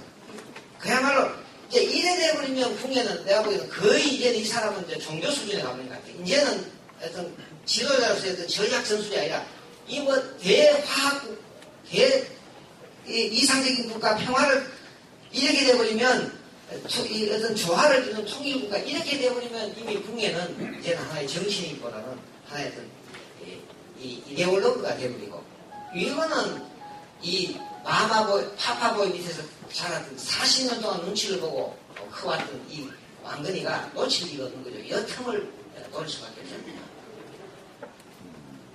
여기 밑에 여기 보면 6쪽에 보십시오. 북녀는 미륵불을 장착하고 머리에 금관을 쓰고 몸에 가사를 입었다. 큰아들을 청광보살, 막내아들을 신광보살, 외출할 때는 항상 흰말을 탔다. 옛날 드라마 생각나죠? 네. 말갈이와 꼬리를 고운 비단으로 장식했다. 소년에게 깃발, 일상과 향내나는 꽃을 들고 앞으로 인도했다. 성녀 200명을 시켜서 번패를 부르며 뒤를 따르겠다. 하층민의 영혼을 이 미륵불이라는 게 하층민들이 가장 난세가 되고 아까 사회자님 난세가 되고 어려울수록 하층민들은 미래 세계를 생각하는 거예요. 이건 당연한 얘기예요. 그러니까 일제시대 때 어려울 때 기독교가 불을 할 수도 미래를 생각하는 거예요. 여기 보면 지금 여러분들 천원에 가보신 분들 있어요. 천원에 가면 이제 천원 신청해서 돼갖고 투어가 있지 않습니까? 그죠? 그럼 이제 노동당 당사도 보고 이렇게 가면 반드시 도피항사라는 절을 가게 되어 있습니다. 이 도피항사에 있는 이 철불이 있는데 이 철불 뒤에 글이 새겨져 있어요. 그래서 이게 이 글을 새겼는데 보니까 이게 865년에 새겨진 글이에요. 풍례가 이 고려를 이게 도읍을 옮기기 한 세기 전 30년 전이요. 이 철불에 보면 이 글이 써져 있어. 석가불이 그림자를 흘러 진원에 돌아가고 석가모니가 돌아갔을 것 같거든요. 의례를 옮겨 세간을 옮겨 세상을 기록하여 형상을 가려 3000대의 세계에 빛을 비추고 돌아가지 하신 지 1806년이다. 이게 865년을 기준으로 하면 요새가 불기 석가모니 돌아가서 1806년이다. 이를 설포하여 금상을 만들고자 하여 위에 소원을 세웠다. 오직 바라건대 비천한 사람들이 마침내 창과 방망이를 스스로 긴 어둠에서 뛰어날 것이며 게으르고 추한 뜻을 맡기고 진리의 근원에 부합하며 바라건대. 이게 뭐냐면 결과적으로 여기 천원 도피항사에 있는 이것은 석가모니가 반드시 돌아가시고 천년이 지나고 나면 이제 새로운 세계가 온다. 근데 아직까지 새로운 세계가 오지 않았다는 거예요. 이 하층민들이. 그래서 이 철불에다가 철불을 만들어서 여기 불어서 새로운 세계를 소망한다는 뜻을 담고 있는 거예요. 바로 이 천원 지역이 이와 같이 이 고통을 받는 민중들이 북녀가 이 후고를 건국하기 한 세대 전에 이미 새로운 세계를 미륵불을 염원하는 사람들의 상당한 어떤 희망이 섞여 있다. 요새 이 강화의 고수들이 많습니다. 내가 오늘 강의하는 것도 아마 여러분들 틀림없이 적어도 훌륭한 분이 나와 고수들이 나와 뭔가 저한테 얘기를 하신 것 같아요. 저는 이 철불 도피항사를 답사를 자주 갑니다. 자주 가는데 몇 년 전에 가보니까 이 금박이 입혀져 있어요. 벌레는 철불이 새까만 거예요. 그래서 내가 엄청나게 실망을 했어. 치고 태태 받을 정도로 새로 금박을 입혔어. 그런데 이번에 이 각 금박이 있는 줄 알았어. 그래서 이번에 내가 이 글을 쓰면서 요거 보니까 금박을 입혀서 아까 나오죠, 그죠? 여기 보면 금상을 만들고자 이를 설때 석가모니가 돌아간 1800에 이를 벌써 금용이라고 세금자에다가 의무용자 금상을 만들어서 금박을 냈다. 그걸 보고는 저거 도피항사 스님이 내보다 훨씬 낫구나. 그래서 이 사진을 제가 이걸 딱 글을 쓰면서 중앙선제에가 이 사진을 물어 넣었어요. 금박을 하니까 이게 맞구나. 이거 글 쓰고 나니까 이 강호의 고수들이 메일로 막 저한테 3명이 항의 전화와요. 잘못됐습니다. 이 지금 현재 가보면 분명히 금박이 없습니다. 나는 내년 전에 가서 보면 저기 금박이 그만 뽑혀질 리가 없잖아. 실제 이렇게 돼 있어요. 그러니까 그전에도 내가 이렇게 봤는데, 이놈은 금방을 입혀서 얼마 전에 가니까. 그러니까 뭐, 이 독자들이 막 항의 전화가 오는 거예요. 그래서 내가 긴급하게 아는 분한테 연락해 보니까, 2008년에 이 문화재, 이 금박을 입힌 것이 여기하고 철분이 새로 만든 부채죠. 여기하고 저 장흥에 있는 보림사하고는 금박을 문화재에서는 이게 지워라 하는데, 내가 보기에는 이 원글로 보면 금박을 입히는 게 맞는 것 같아. 이 금박을 문화재시에서 지워버린 거예요. 그거 확인하고 내가 깜짝 놀래가 다시 이 사진을 덧주시겠습니다. 인터넷 하니까. 그 정도로 이 강호의 고수가 많아. 여러분들도 틀림없이 고수들이 많으시갖고, 박모는 죽었다고 얘기하는 바로 이 미륵불에 대한 하나의 어떤, 이 미륵불이라고 하는 것이 어떤 미래의 어떤 우리를 구제하겠다. 이런 어떤 이상향. 이걸 보기에는 왜? 밑바닥에서 말이다. 세상에서 중을 하고, 완전히 애꾸능이 돼가고 세상 풍파를 당했던 사람이니까 이 사람은 적어도 나라를 건설하더라도 민중들의 꿈을 담는 나라를 건설해야 된다. 이 사람들이 처음부터 내가 보기에 고려라는 것이 고려를 개성한다는 게 이 사람의 본심은 아니지 않는가. 궁극적인 이 민중들의 꿈을 가는 정말 이 사람은 밑바닥에서 생활하기 때문에 정말 이 민중들하고 안고 가는 이래서 스스로 왕이 돼서 왜 이게 이 사람의 미륵불을 자처하고 아들 둘째를 보살이라고 미륵보살이라고 회개한다는 거예요. 이거는 역시 이 사람이 자기의 근본이라는 것이 기본적으로 이런 바탕을 갖고 있다는 것을 보여주고 있어요. 이런 점에서 보면 풍년은 난 대단히 이상주의자. 정말 혁명가 중에서 이상주의적인 혁명을 갖고 있는. 정말 아무도 없기 때문에 그러나 이 왕건은 그렇지 않습니다. 얘는 벌써 도성국사를 만난지 안 만난지 모르지만 도성국사를 만나게 되고 도성국사가 그에게 병법을 가르치고 천하의 어떤 지리 풍수지리에 대해서 교육을 시키고 아버지가 아들을 낳기 위해서 집을 새로 짓고 또 그 위에 송악산에 이 부소산을 소나무를 심어갖고 산 이름을 송악이라고 그래서 이게 개성상인이 송상이라고 얘기하거든요. 그러고 개성을 갖다가 송도라고 얘기하고 하는 게 다 이제 이 완전하고 그런 점에서 뭐 대부도 상당히 완전하고 유사히 많은 이름을 남기고 있지 않습니까? 개성은 그래서 송상 이게 다 이 소나무 왕건의 출신. 이 집안은 철저하게 준비된 혁명가였다. 그죠? 혁명가 중에서도 이렇게 준비된 그야말로 이 원정 출산에서부터 시작해갖고 켜도 이렇게 좀 수술을 하고 영어 학원도 다니고 이렇게 하고 해외 유학도 오는 이렇게 해서 큰 사람도 하나의 최고의 달인의 경지를 갈 수도 있다는 걸 우리가 역사적으로 배울 수 있고 또 완전히 이 밑바닥 생활을 하고 이 유모 밑에서 부모 없이 자라갖고도 하나의 어떤 민중의 꿈을 실현하는 이러한 혁명가도 있더라. 얘기할 수가 가능해요.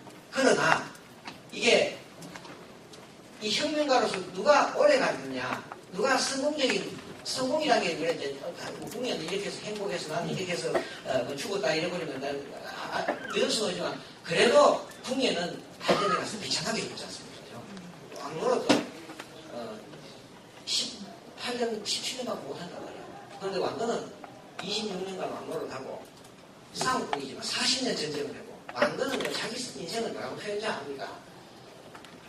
이 절자, 이 경상도 사람들은 이 절,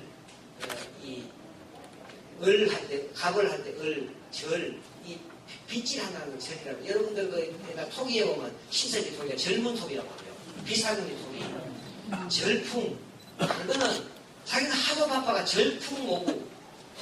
바람결에 이 머리 빗질을 하고, 빗질할 시간도 없어. 바람이 불면 머리 빗질을 하고, 노벽을 하나 목자, 상수변에 나무 목자, 비우자. 비가 오면, 거기에 목욕을 했다. 절풍 모구. 내 인생은 이랬다. 이 40년 인생은 오로지, 전투.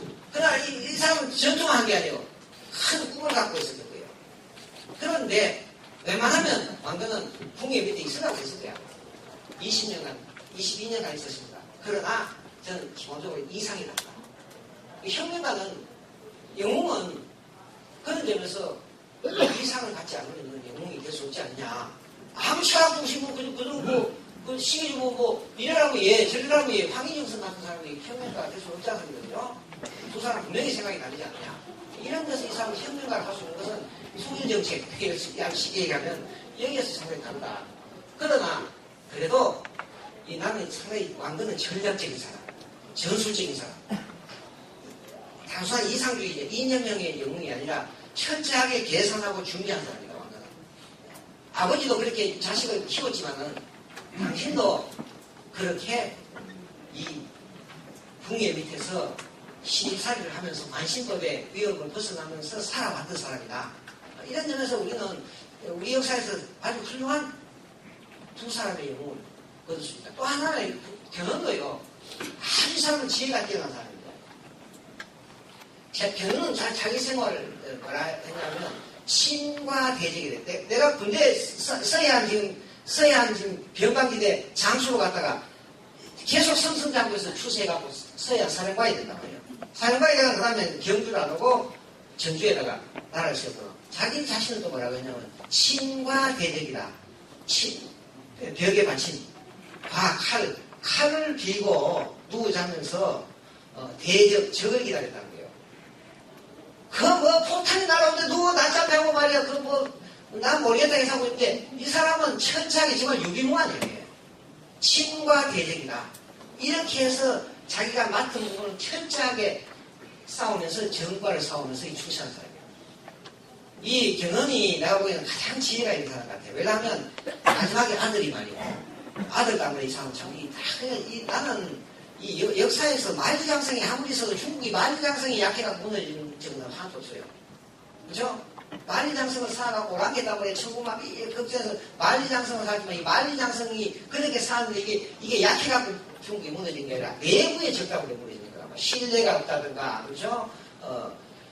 천시실이나 인하가 실패하는 게 더 무섭다고 맹자가 얘기를 해서 천시보다는 시리보다는 인하가 안 되면 안 된다는 거예요.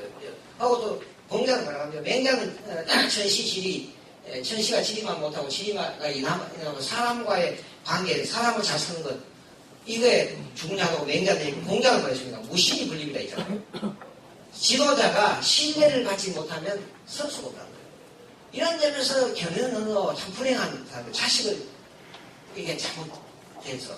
근데 견훤이 이 왕건에게 그 나주전투를 두 사람이 죽으라고 나주전투 싸우다가 나주전투에서 결국 왕건이 이기기 때문에 왕건이 수행인데 나중에 도망치는데 김제에서 도망쳤는데 도망쳐간 게 나중에 도망쳐간 거예요. 그러니까 왕건이가 그걸 모시고 개성으로 가서 아버지라고 상부라고 모신다고. 그때 견훤이 뭐냐면 내가 왕건 자기는 남군이라고 하고 왕건은 북군이라고 해요. 북쪽군이라 해서 내가 남군이 북군보다 군사가 2배나 되었다. 그런데도 내가 왕건에게 진 것은 이건 하늘의 뜻이다. 이건 나는 이 사람도 영웅이라고 생각해. 솔직하게 쿨하게 내가 졌다. 이렇게 얘기하는. 이게 고성도시 같은 도둑놈이고 천하의 도둑이야. 아니요. 이런 점에서 우리가 역사를 다시 볼 필요가 있지 않느냐.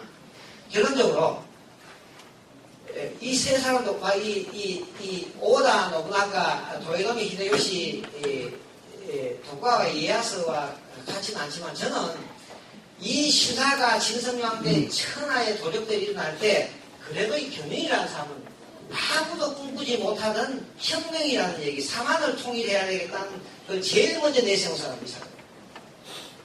그런 점에서 이 사람은 하나의 사만통합이라고 하는 하나의 그러니까 통일, 아까 얘기한 통일이죠. 통일 때문에 지금 사만통일이라는 희망의 깃발을 맨 먼저 내세운 사람이 견훤이다.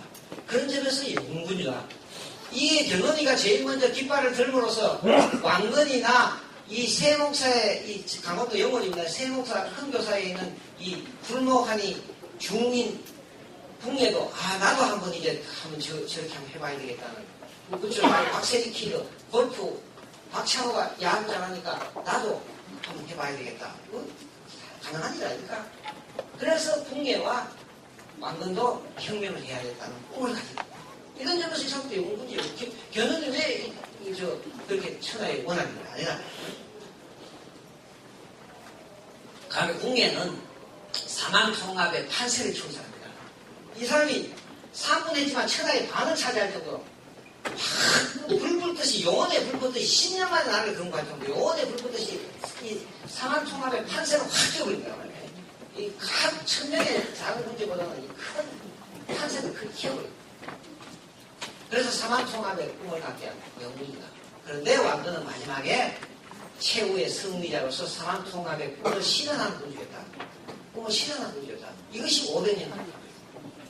이렇게 보면 우리가 역사를 나는 이 역사가 우리 대한민국의 역사가 우리가 물론 이제 남북의 분단 또 민주화 문제이기 때문에 자꾸 대립과 갈등의 역사라고 하는 것은 이제는 좀 우리가 벗어나야 되지 않나. 이 당원사회, 그죠? 이 지금 21세기 당원사회 많은 외국인들 우리들도 이게 파란부에 돼. 물건을 파란부에 살아가고 농사만 제가 될 일이 아니잖아요. 이게 같이 공존해 가야 돼.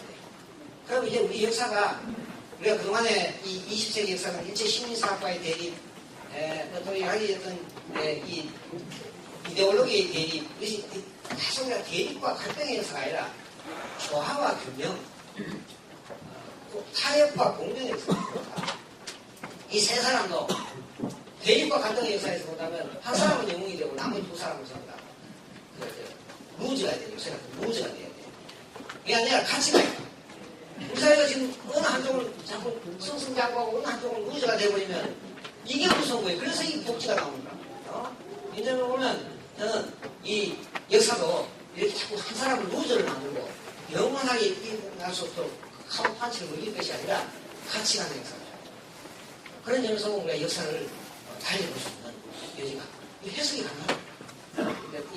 나는 이 사람의 영웅군주라는 것을 하나의 좀 통합의 문제, 통일의 문제에서 이렇게 볼 수 있지 않나 이런 생각이 듭니다.